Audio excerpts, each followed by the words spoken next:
Good morning, everybody. We're going to go ahead and get started. Hopefully, I don't know. This is, as I mentioned to you, I think the last week and Wednesday, this is a class that I'm really excited about doing. I'm also really nervous. I'll be honest with you, I'm always really nervous every time a new class starts up. But the main reason I'm nervous all those classes, you just never really know how they're going to go. You never know if you have enough material. You never know how many people are going to be talking. And so that's always my paranoia, is maybe this isn't going to go well. You've got 12 plus weeks of this, and so if this doesn't go well, then everything's going to go bad. This one I'm a little bit more nervous about because it is very heavily academic. That's kind of the point of it. It's going to be very reliant on extra biblical material. That being said, it is also, I think, going to be a lot of audience inclusion. And so if you want to contribute, I would love for you to contribute, make comments. This is not, I don't think I've ever done a class that is lecture only, and this is going to be on the other end of that spectrum. So I want you to talk as much as possible and get engaged with this material, because I do think that it is very valuable. As I mentioned on Wednesday night a couple weeks ago, this to me is the most pivotal moment in human history, and I've never seen a class done on it. I've never even thought about doing a class on it, and so I wanted to kind of jump in with both feet for this quarter. And so this is what we're going to be discussing, and I'm really excited about going ahead and getting started. Before we get going, I'll ask Justin, if he doesn't mind, to lead us in a word of prayer.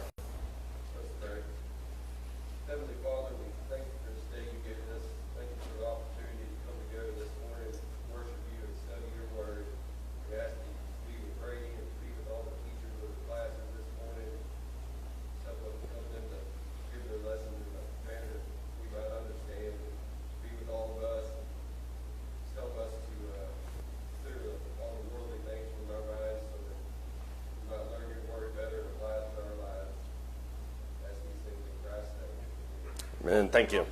We'll start off this morning just kind of as a broad stroke with the entire quarter. Obviously this one, why did Jesus die? That's going to be our focus for this morning.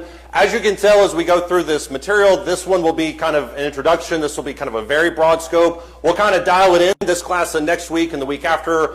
They won't specifically be about Jesus' trial. We'll get to that. I want to kind of focus on that as its own singular event and the kind of the circumstances that surrounded it before we get into it. So obviously we're going to talk about this at the beginning. Before we get started on that, though, I do kind of want to lay out some of our goals for this quarter, because some of this can get lost in the weeds. So what is it that we're trying to accomplish with this class? Number one, I want us to understand the historical, religious, legal, political angles of Jesus' death. All four of those are in view. I didn't choose those randomly. That wasn't something I was just trying to fill space.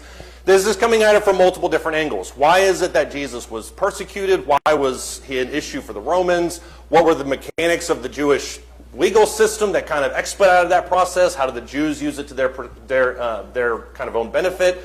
And then also the second thing that I want to talk about is see the crucifixion as the logical end result of Jesus' activities. I mentioned at the beginning that this is the most pivotal event, in my opinion, in human history, and I think the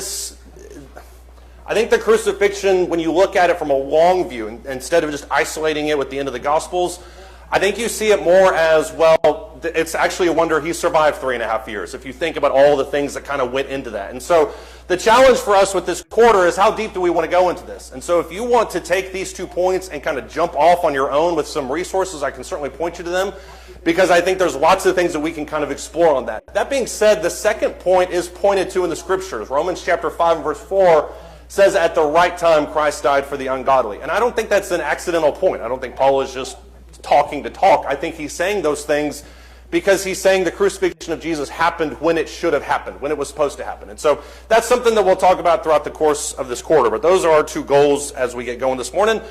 There's some difficulties, I think, when you look at this section. Number one is the problem of source material. Who are we relying on for this class, if you were to guess? What is our source material? Curtis, go ahead. Well, the no-brainer to start off with, we begin with the prophecies of the Old Testament, and then the historical record or the eyewitness accounts of the New Testament. Yeah, the prophecies would have been a no-brainer. That's actually, I was thinking, that's in a few weeks. It's not how we're starting, but it is in a few weeks, yes. But you're right. I mean, in terms of source material for the class, you're exactly right. The Old Testament prophets, the New Testament Gospels, those are, I think, are our primary things. We're also going to dip into a little bit of Acts, because I think you can look at goal 1 with the kind of the contextual difficulties, the contextual angles on it. I think you look at it from that. Who else would we rely on for information on this subject, do you think? Yeah, Paul?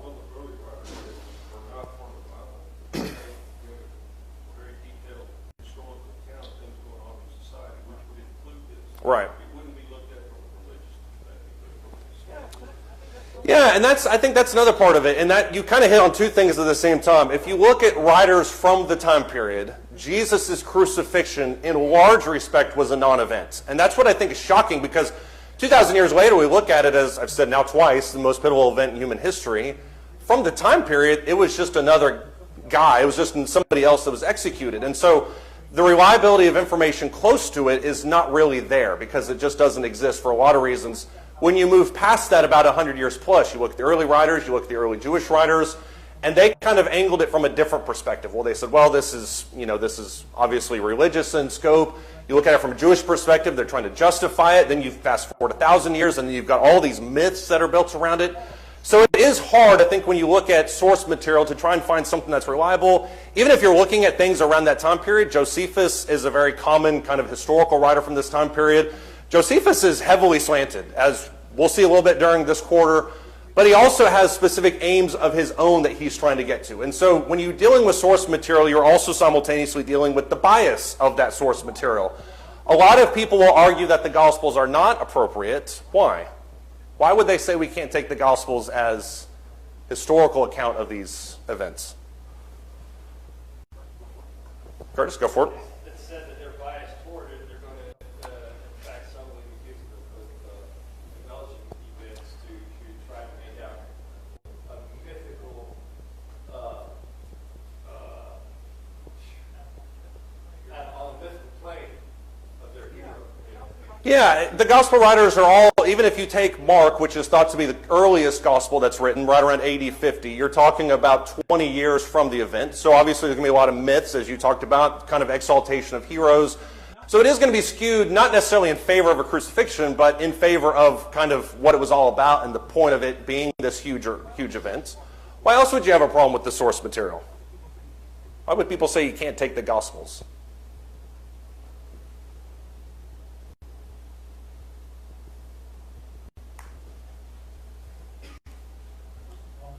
What are some problems with only using the Gospels? I'm not sure. Oh, you're fine. Exactly, but a non-Christian in the world is consumed with Christians. They're going to say that's just written to bolster the Christian view of Jesus. So therefore, it's biased. It's a biased source material. We don't believe Luke was a good man. Yeah. But we don't believe he was the Son of God. So therefore, the Christians that wrote the Gospels were slanted. Yeah, the slanted, the bias. I mean, those are our words, and I think, and I hesitate to ever use all or never, but I think I'm on relatively solid footing here when I say just about all of history is subjective in nature. At least on some level, there's some subjectivity that goes into what's being talked about. Bias is a completely different animal, but you're right. There's a natural tendency with the Gospels to say, well, the Gospel writers had a specific goal, a specific aim when they talked about this, and I do think that's part of it. James? There are those who say that it's all made up. All of the Old Yeah. Testament, all New Testament, it's all fabrication of different stories, mythos, and things. So it's not actual history that didn't actually happen. Like taking the Greek gods and saying that's historical reference. Right. Yeah, and that's part of it too, is they'll say, well, if they're arguing for this myth, then why are they so quick to kind of denounce the other theories? Because if you remember, if you look at the Gospels, the argument against it is that Jesus wasn't resurrected, and there's this idea that the apostles came and stole his body. They paid the guards to say something different. So there is this sense in which they're rewriting it from their perspective. I think that's an issue too. Yeah, Sandra?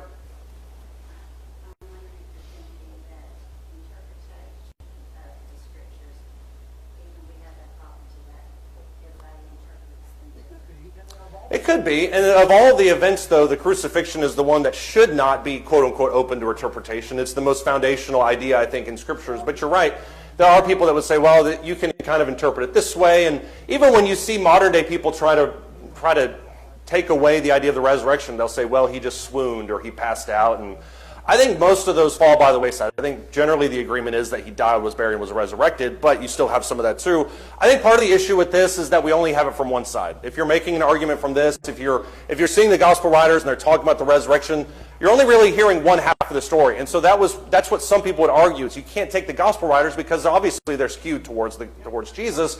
You have to hear the other side of the story from the Jewish and the Roman perspective. And so you kind of have to have both of that when you're talking about this event. Curtis? I think another aspect of it that really does play a role is the fact that we have never seen the powers, wonders before our very eyes. So it's hard for us to imagine that he ever occurred, because all things to us as they have always occurred in the same way since the beginning. Right. And so we can't, if it's too fantastic, we can't believe it. That is true, and that's frustrating to me because there seems to be, it's not anything new, it's been going on for 2,000 years, but there seems to be a heavy push to discredit the resurrection because of what you just said. It's too fantastical, it's too unrealistic. Well, I mean, if you're willing to take somebody walking on water, it is a jump to get to the resurrection, but you either take all the miracles or you don't. I mean, I don't know why you're picking and choosing and saying walking on water wasn't fantastic, but resurrection was, and so it all goes and kind of involved in this entire story. And I think the gospel writers understood this specific point here. Look in Luke, the first chapter. Luke, of all four of the writers, and you can argue they all had kind of their own aim. Mark is closest to the original event, and so he's constructing it in a certain way. And I actually like Mark's narrative in regards to the crucifixion the most. But Luke understands the objections that come out with it. And so Luke chapter 1, starting verse 1, he says, "Inasmuch as many as have undertaken to compile an account of the things accomplished among us," which tells you right there, everybody's trying to tell this story. The problem is everybody's trying to tell it in their own way. So Luke chapter 1 and verse 2, just as they were handed down to us just as they were handed down to us by those who from the beginning were eyewitnesses and servants of the word, it seemed fitting for me as well, having investigated everything carefully from the beginning, to write it out for you in consecutive order, most excellent Theophilus, so that you may know the exact truth about the things that you have been taught. What is Luke's goal with recording any of these events?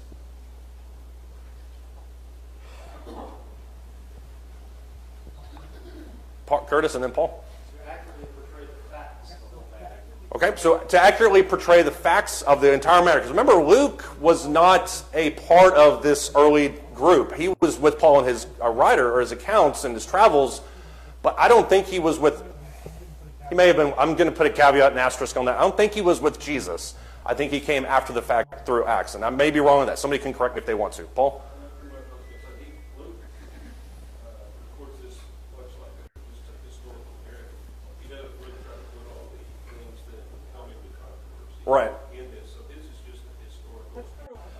That's true, although I think of Luke more of kind of like a detective. If you think about those old war movies where he's got the collars and he's writing down notepad, he's investigating it from a perspective of trying to find out truth, almost as if, and I'm not saying this is necessarily his goal, but almost as if he's thinking, okay, I believe in Jesus, but I want to know all the facts for myself, and so then I can lay them out for other people. And so I think that's why Luke is such a powerful example of or powerful source for this, as well as the book of Acts. I think both of those go into it.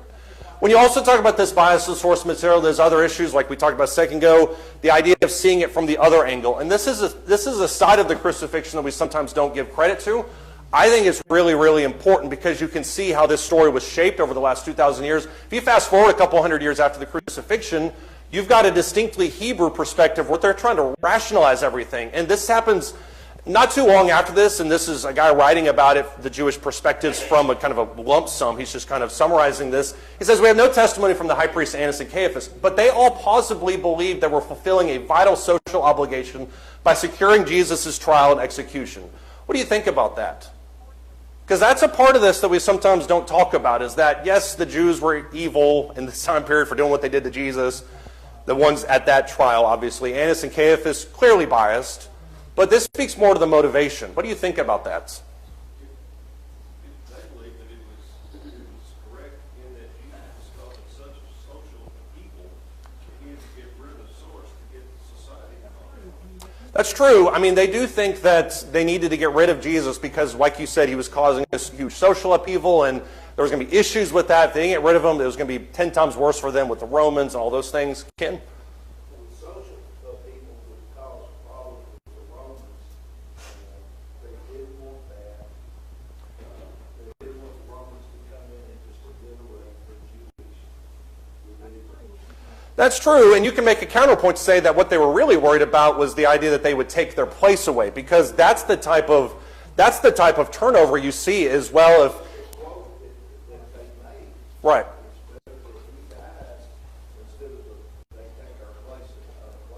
Right. But if you look at that who's the our place? Is it the Jewish nation? Is it this? Because they're teetering on the verge of complete takeover by the Romans. So are they saying, well, they don't want to take away this autonomy that we have, or our own specific kind of place as leaders of these people? Well, yeah, keep going. So when the Romans took over, normally they would put their government in, and to some extent, let the people that were there continue on, as long as they didn't cause an insurrection. You're right, it depends, but with a place as volatile as this, the Romans never came in and removed everybody. What they did was put in puppet leaders, which is Herod the Great, Herod Antipas. So they worked side by side with those leaders, and that's, I think, what they were worried about there in the book of John. Levi? We don't have commentary from these high priests, but we do from the Apostle Paul, who was Right. on the back end of this as an enforcer, if you will. Right. And without divine intervention, you could argue that he never would have come to Christ. Right, and that's, I think, part of it too, is it was so, that hatefulness was so ingrained in who they were against Jesus that he thought, Paul says, it was my mission to just eliminate everybody. So were Annas and Caiaphas against it? Yeah, others were too. And recall in Acts, I think it's in Acts. No, it's in the gospel accounts. Before they decide what to do, they make a firm stand about what to do with Jesus. They're having this roundtable discussion about, hey, what do we do about this guy and his followers and stuff? Right. And Graybeard stands up and says, hey, we've been through this before. Yeah. These people, somebody raised up and had some followers and it died away. Somebody Right. raised up over here and had some followers and it went away. If it's God's will, it's going to work, it's going to happen. If it's not, it's not going to be a problem for us. Right. So the point is, they were used to having to deal with offshoots or confrontations within their religious Right. groups. And that's kind of the point, when I made the point with the goal one about seeing it in its larger context, that's the type of thing you see a lot of in this first century. And that's why Jesus wasn't really unique in the sense of who he was to everybody at large. Obviously, to his followers and the ones that saw the miracles, a completely different story. But his influence wasn't recorded because he wasn't seen as being any different than any other revolutionary. The difference with a lot of these guys is Jesus' impact with his followers was so widespread that it seemed like in 3 years he amassed a virtual rebellion. And I think that's the hesitation that they have. So you're right. I think Gamaliel is an interesting use case. We'll talk about him a little bit, but we're this morning. But I'm glad you brought him up because it's relevant. Shell? Okay. Gary? Just in the context of that sentence up there, like the last 2 or 3 words seem to kind of stand out, the trial and execution. Mm-hmm. Although may have not been compliant with Roman law, they could have found a way to just have him executed. Right. Somehow, assassinated. But by going through at least what appeared to be due process, Right. it seemed like to be a decision to really try to keep down that rebellion that might have came from. Well, we had due process. Yeah. Yeah, and it's an interesting point that you bring up, especially when you couple the trial and execution from the Jewish perspective, because most Jewish revolutionaries were usually embraced on some level by people, or at least tolerated. The fact that Jesus' persecution came from the priests first is what's arguably more shocking about this entire thing. Why did they hate him? Because everybody else that rose up like him, they loved, to Levi's point. So why are they making this issue? But yeah, there's a lot of things I think that go through with that. Curtis? I can't recall the reference to it, but there is a passage in the verse that says where they had already determined that there must be someone to sacrifice Right. for their nation. Right. As you consider the political development, Judea had been well known throughout the Roman Empire that they were a problem child. Right. And so they sent Pilate there to calm things down, keep things in order. Right. And so that was, when you look at the role Pilate was playing, he was trying to end everything, to keep things all in order, to keep from a large Yeah. rebellion to occur. And that's true too. Go ahead, keep going. But if you look at everything came at the right time. There are a lot of things that converge at the same time. Not only with the Roman government being the major power throughout the region, I mean, they're the worldwide empire. They provided the roads, they provided the security for the roads, they provided the means by which the gospel could spread much more easily and reliably than other means before them. Right. But then also there was the attitude of the hierarchies had to be such that they were ready to do what had to be done. Exactly. And that's why Jesus' crucifixion, the event timing is not random. And if we get nothing out of this class, if you go through the next 12 weeks and you're like, I didn't really learn a whole lot, if we just understand the simple point that his execution came at the exact moment when it was supposed to, that's enough for me because of all the different things. And you brought up Pilate. We'll talk about Pilate next week, Herod the Great. These are, when you look at the crucifixion through a character-driven story, those characters are eccentric. Pilate is a bloodthirsty, violent savage. Herod the Great is arguably just as bad. Antipas is a psychopath. And they're all kind of dancing around in this geopolitical conflict, and Jesus just inserts himself in the middle and says, I'm going to throw everything upside down. So it's a very interesting time period that Jesus arrives in, so I agree with that. Part of the issue with all of this is seeing, as we mentioned this from both angles, I think he's exactly right that there was a sense in which the Jews felt like, maybe not all of them, but they felt like they were doing their duty to God by getting rid of Jesus. That being said, this blame would exist between the Jews and the Romans for quite some time. Obviously, you have the book of Acts, chapter 3, verse 14 through 15. Peter stands in front of the very people that 2 months earlier he denied Jesus next to. I mean, this is the exact same audience, Annas and Caiaphas. He says, you disowned the holy and righteous one and asked for a murderer, that's Barabbas, to be granted to you, but you put to death the Prince of Life. If Peter's looking to get himself killed, this is the best chance. I mean, they've got him. He's blasting them. When you fast forward 20 years later, there's rationalizations from the Jewish perspective looking back on this event, because now they obviously realize that Jesus was something more than just a simple revolutionary. And there's commentaries in the Midrash from the 4th century that talked about this very event, and they reconstruct the crucifixion as, well, we had to kill him because he didn't follow the laws. Talking about this event, the Jews argue that they sent a herald for 40 days into Jerusalem and said, if Jesus is going to be here, you need to bring him out. He needs to turn himself in for questioning. Nobody turned themselves in, and nobody stood up for Jesus. And so we had to kill him on the eve of the Passover. That's their reconstruction of this, but they place the guilt firmly on Jesus and his followers for not following alongside the rule of law inside Rome. And this debate isn't going away. You still have people that are rampant anti-Semitists that blame everybody or blame the Jews for everything. The Jews look at that and say, look, that wasn't us, that was our ancestors. So this conflict is still very much in play, and I don't think this is going away anytime soon. Let me ask you this, because this is what I thought would be the big discussion question of the morning. Why did Jesus die? Don't say massive blood loss. That's not what we're talking about right now. Why did he die? Everybody universally agrees that he shouldn't have died almost. Go ahead. Without the shedding of blood, there's no sin. Okay. So that had to take place, and he was the only perfect Right. sacrifice. And- The only one that could actually remove the sin. Right. And you're exactly right. If you're going to, not rationalize, but if you're going to make a positive case out of this, the only real reason that he was crucified and died was because of the forgiveness of our sins. And everything else was just kind of a tool to that end. So you're right. He had to happen. There's no question there. And he was perfect in every way. Why else would you say that he died? From a physical perspective, political perspective, religious perspective. Okay, to fulfill prophecy, that's exactly what John just talked about. It needed to take place one way or the other. Yeah. Well, from a human standpoint, to calm the political scene. Okay, so calm the political scene. Yeah, I think that's true too. He's causing too many problems. We've got to get rid of him. Yep. All the miracles he performed, that was the greatest one. You guys are just way too positive and optimistic. And yeah, that's exactly right. I mean, of all the miracles he did, that was the best one. There's no question that it needed to be accomplished. It had to be accomplished. And you're right, it demonstrated his powers. We talked about it a couple weeks ago on Wednesday night. It revealed his power over death and the grave. All of those are exactly right. Gary? Well, according to the old law and their perspective at the time, he was creating the highest of blasphemies, and it called for his death. Right.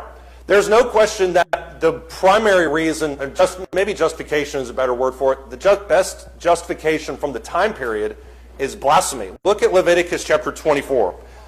And this is where we'll kind of dance around in some of the Old Testament and talk about some of these things, because the Jews above anybody else, at least from a longevity perspective, rely on precedent. So what came before us, what did our previous rabbis say, that kind of thing.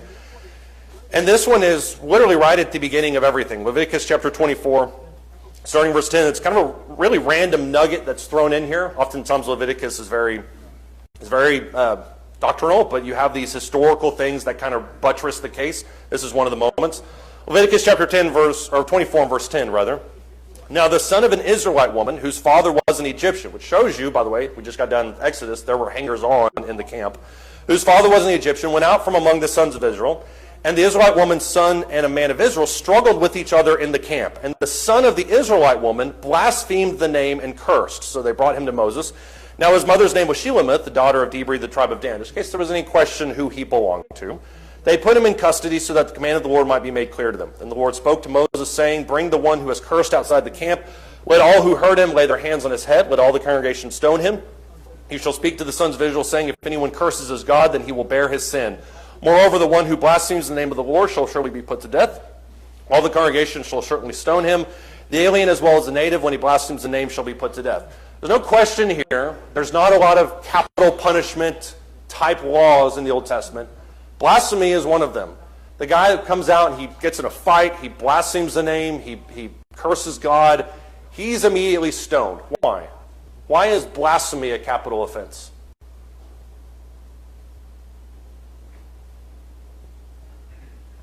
Cameron? You're in essence lowering God's position. You're not making him holy anymore.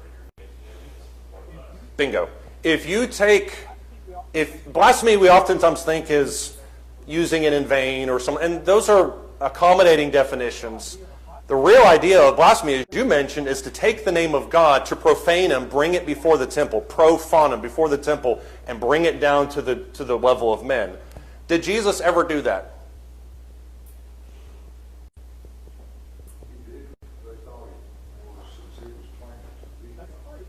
That's true, but keep going with that, because you're exactly right. He didn't. We know that as Christians, but they thought he did because he claimed to be God. When did he do that? Does anybody remember? That's true, but they wouldn't have heard him in that moment. We have it recorded, but they wouldn't have heard him. That's true. They didn't believe it anyways. Right. Exactly. If you remember to his trial, which we'll talk about, the only time Jesus spoke was when they asked him what question? Now, are you the king of the Jews? What did he say? Are you the Son of God? Tell us honestly. And then Jesus responded with what? So you have said, or so I am, and you shall see. And this P.S. on the end is what probably got him killed faster than anything else, was he said, I am, and you will see soon the Son of Man coming on the clouds alongside God. I'm paraphrasing a little bit. But it's a direct reference to Daniel 7, which is the Ancient of Days, a hugely messianic concept. That blasphemy is so intense that chief priests ripped their robes, which once again is in accordance with Jewish law. You see that as well. In the face of blasphemy, just this outright disgust. And the high priest even says, we don't need to interview anybody else. We heard it from his mouth that he claimed to be God. So blasphemy is probably the best legal from a Jewish perspective concept for why he was killed. What else were the reasons for putting him to death? That's a better question. What were the reasons for putting him to death? They did do that too. False witnesses were there. Yep. By that justification, they all should have been killed for introducing that because that was against the law. What were the other justifications for putting Jesus to death? Go ahead. I think because he was becoming too popular among the population. Right. Stealing their thunder, and, a little bit they tolerated the degree which he was beginning to do it. Exactly. There are a few reasons that are outlined specifically in the scriptures for why Jesus was put to death. One that is blatantly mentioned is envy. Mark 15:10. He says they put him to death because of envy. It's exactly what you said. John chapter 11 says the exact same thing when they see Jesus bring Lazarus back from the dead. Like, he's way too powerful. We can't handle this. Cameron? They also kind of twisted his words about destroying the temple. They did do that. You're exactly right. They twisted what he said about the temple. That's kind of a last week issue. That kind of, when you look at the last week of Jesus' life for his crucifixion, it just kind of gets more focused. And that's when the hottest part of his rhetoric really starts to stick. But you're right, the temple is a big part of it too. Joe? But it also going against the law because he was performing miracles on the Sabbath. The Sabbath? Yeah, perform miracles in the Sabbath. That's another thing that they tried to catch him on. Yeah. There's some other things that I think when you look at it, they are very declaratively stated. Insurrection is another one, John chapter 19 and verse 12. Pilate's reaction to the entire charade is, well, there's no reason for this trial to even really take place because it's worthless, the man is innocent. What do the Jews come back to him with? Well, Pilate said, I find no fault in this man. And the Jews came back with what? Go ahead. Right. If you let this man go, this is the thing that really gets Pilate rattled to his bones. If you let this man go, you are no friend of Caesar. And that's meaningless if it comes from somebody like me. If it comes from the chief priests, the Pharisees, and the Sadducees, primarily the Sadducees, then that's a direct line around Pilate and an appeal to the emperor that, hey, this guy is just letting this stuff go haywire. I'm not going to be able to get that message to the king. The Sadducees can. And so if they're making that threat, it's a completely different issue. And so insurrection is Pilate's reason, I would argue. When you look a little bit past that, the high priest, their reason is blasphemy. There's lots of different things that I think are kind of baked into this. John, go ahead. I look at it as all through Jesus' ministry, he would say things about the Sadducees and the Pharisees, the rule of the people. Right. You're just vipers. He told them one time. Mm-hmm. You're just worthless snakes. You know, and so they hated him. They did. Personal hatred. They hated him, but I was about to say, you can't persecute somebody because of hatred, but Ahab did that in 1 Kings 17. I don't like this prophet, throw him in jail. But you're right, you can't just kill somebody. Hatred is a real, it's very personal. It is very personal, but it's also used as an underlying justification. Right. And you see that best exemplified in when his apostles are gleaning on the Sabbath. The apostles don't think of it as a big deal. That shows you what the common perception of working on the Sabbath was. It was the Pharisees that said, hey, and everybody's kind of dumbstruck. They're like, why are you making this an issue? They're making it an issue because Jesus is breaking the letter of the law. So when you hate somebody, you can make up any excuse to get rid of them. And so you're exactly right. Gary, go ahead, and then Ken, and we'll keep moving. Seems like the blasphemy almost kind of came at the tail end of that. I mean, it seems like the underlying reason was if what he was saying was true, he was going to tear down everything that they had built their life around for years and years, and it was going to, so it looks like blasphemy almost comes up, oh, finally we found something we can pin it on because we couldn't put our thumb on anything else.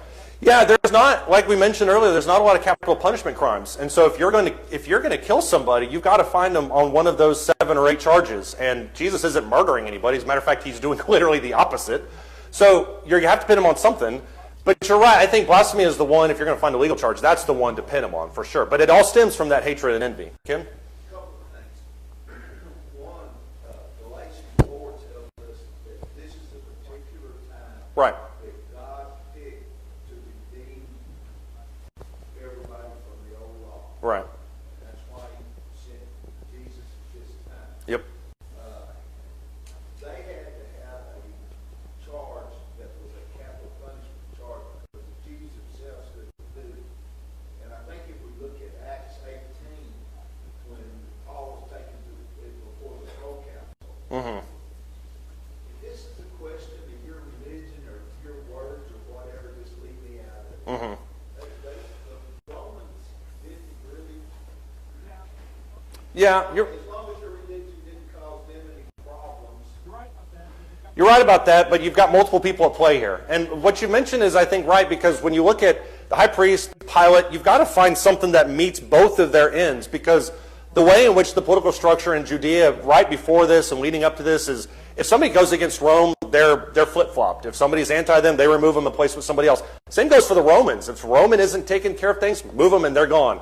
So everybody is sitting on a powder keg. Everybody is sitting there, and the emperor's in Rome holding the clicker in his hand, ready to just eliminate all of them. And so any sense of upheaval is going to cause any problems. The problem is, if you're looking at this from a perfect time situation, what's the flashpoint issue that unites all of these things? Because you've got a distinctly Roman, you've got a distinctly Jewish perspective. And Cameron, I think, in my opinion, nailed it. That's why I didn't give him much credit a second ago, and I am now. But to me, the biggest issue that I think that solved all of this together was his accusations about the kingdom, or about the temple specifically. the physical temple, because Mark 14:57, this is one of these false charges that's brought up to him in the moment. This isn't something they hear. This is a direct charge that's brought by false witnesses for the express purpose of getting him killed. But it literally says this: some stood up and began to give false testimony against him, saying, we heard him say, I will destroy this temple made with hands, and in 3 days I'm going to build another made without hands.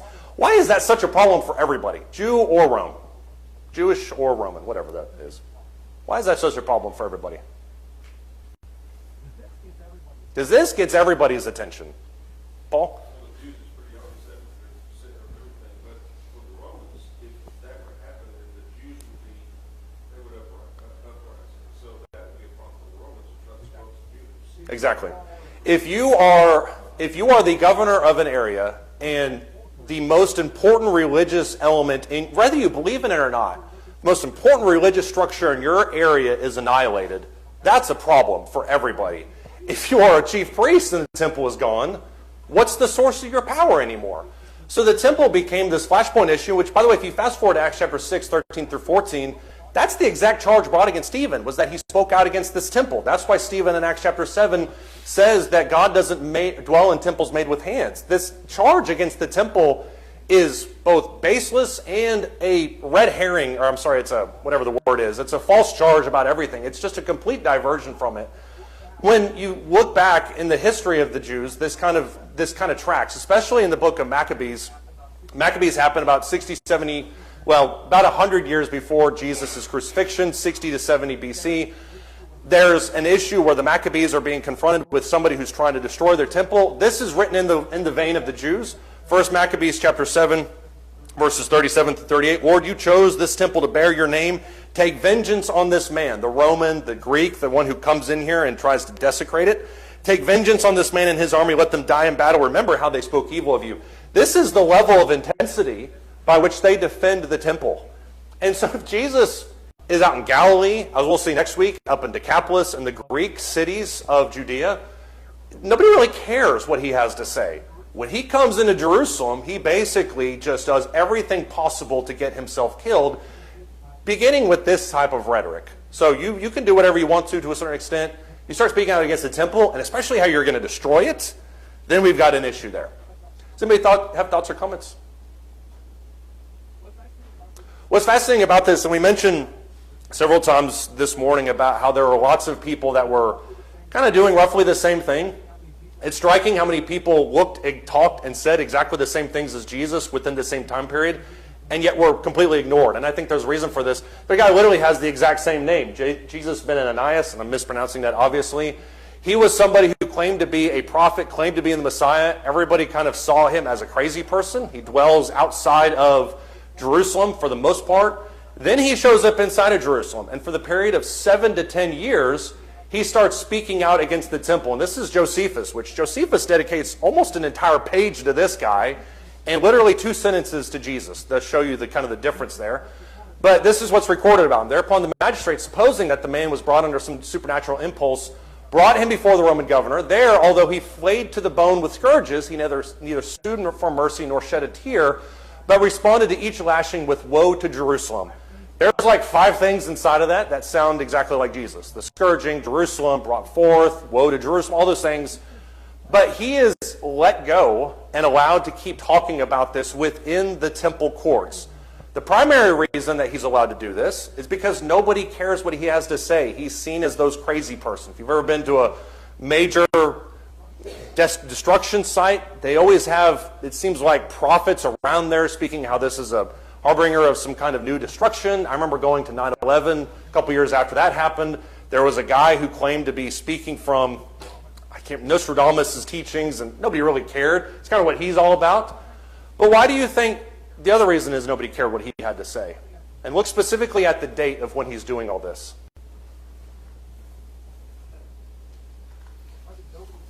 Why did nobody care what he had to say? That was right about the time of the rebellion against Rome. Exactly. The reason that nobody cared was because almost everybody agreed with him. And we talked about Josephus being somewhat biased. Josephus is writing, this comes from Josephus, he's writing at a time when there's not 1, not 2, but 3 major Jewish rebellions. 70 AD, when everything's destroyed. You look a little past that to 90, then 120. So he's writing at a time where there is significant Jewish upheaval. And so the reason that nobody did anything to this guy besides scourging, certainly not going to crucify him, is because probably most of the people in the room were like, right on, man, we're with you. Destroy everything, bring it all down, burn down the Romans. This is how the rhetoric changes from Jesus' death to AD 70. In the span of 40 years, all of this goes upside down. Part of it may also be that he didn't have a following. He didn't have He didn't. the following that Jesus had, and any significant, no one looked at him as an authority on Scripture. Right. So why should the priest care what he's saying? No one takes him seriously at all. There's no possibility of him leading a rebellion against the dead. You're right about that. Nobody cares because he doesn't have any followers. But that being said, he's still, and we'll talk about this, I think, in 2 or 3 weeks. The moment where Jesus flips over the tables and the money changers. That's a big deal. And I think it's a much bigger deal than we sometimes give it credit for. But it also happens inside the temple courts. That's where he's operating. And he stands there for 7 years talking about how we need to tear this thing down. If you're a Jewish priest that wants to preserve your power, you're probably going to try to get rid of him because we don't need that kind of nonsense bringing about. The fact that he operates so long in this time period lends itself to think that this was probably more of a common thought amongst these people. If there's a symbol for this time period, it's of a pot where the steam is just, and it's just billowing. Jesus just happened to be the one thing to do everything wrong at the exact right time. Does anybody else have any thoughts or comments? Yeah, Gary? Another thought too, if there was something we of course know later on, looking back 2,000 years at it, that there was something about the way that Jesus spoke with an authority that no man had ever done before Right. or since. And so maybe there was something in his different in this person. There wasn't quite that level of confidence and authority that Jesus had, and they could never pin him on anything. Exactly. You have, I don't know if this is what you were thinking of, but you have that moment where the Pharisees send guards to arrest him, and they come back empty-handed, and they say, why didn't you arrest him? And he says, nobody ever spoke like this guy did. So I think you're exactly right in that there's a gravitas to Jesus that he didn't have, and a lot of them didn't have, obviously. None of them had the miracles. But I think that also reveals just how much they wanted to get rid of him at different times, and they just couldn't. You know, when you think about Judas's betrayal, why is it that anybody's paying him $30 to tell him where Jesus is? Well, it's because the guy moved every single night. Nobody could find him. And I think there's a really good parallel with the time we have left. There's a really a parallel between Jesus' death with what you see with John the Baptist. And you could ask the question, why did John die? I think it's a very relevant question when you look at Jesus. It's almost the exact same type of thing, almost the exact same issues. They want to just get rid of him. Josephus records that it was strictly because of his influence and his ability to raise what they thought is trouble. Josephus writes, Herod, who feared lest the great influence John might have over the people might put it into his power and inclination to raise a rebellion, for they seemed ready to do anything that he should advise, thought it best by putting him to death to prevent any mischief he might cause. In other words, John had such an influence over everybody that all it would take is one sermon from John to talk about revolutionary activities. Everything's upside down. So Herod, because he's the puppet ruler inside Judea at this time period, we got to arrest him. But Jesus' influence is so powerful that after John dies, Herod is convinced that John has risen from the dead. So this isn't just a random parallel. I mean, these two guys operated very much in sync with each other, but their influence and their abilities were very similar too, barring the whole miracle aspect. So when you look at why Jesus died, to me, there's not really one answer to this. It's the combination of a lot of different factors. Number one, to the Jews, he represented a threat to their way of life. I don't think there's any argument about that. If Jesus is coming and preaching something like this, well, then we're out of a job. And I don't know about you. I generally don't kill people that try to take my job. Saul did towards David, so you have that precedent there. To the Romans, he was a powder keg ready to absolutely explode. He presented way more liabilities than he did benefits. We can't have this guy out there doing what he's doing. And then to Christians, he was in the right place at the right time to secure our salvation. And that goes with what John talked about at the beginning. Was he killed because of these prejudices and these issues? Yes, but his death also served an important purpose. And I think that's, as Christians, that's what we pin our hope on. Simultaneously, what we fear, because the same thing could be present towards us. Next week, we will discuss, and I'll flip it back here in just a second, but next week we'll discuss the world that Jesus died in. This is more of a kind of a political introduction to the time period of Jesus' crucifixion. We'll talk more about Herod and Pilate, I guess, a little bit next week. Does anybody have any thoughts or comments? Okay, if not, we'll pick up with that idea next week. Thank you, everybody.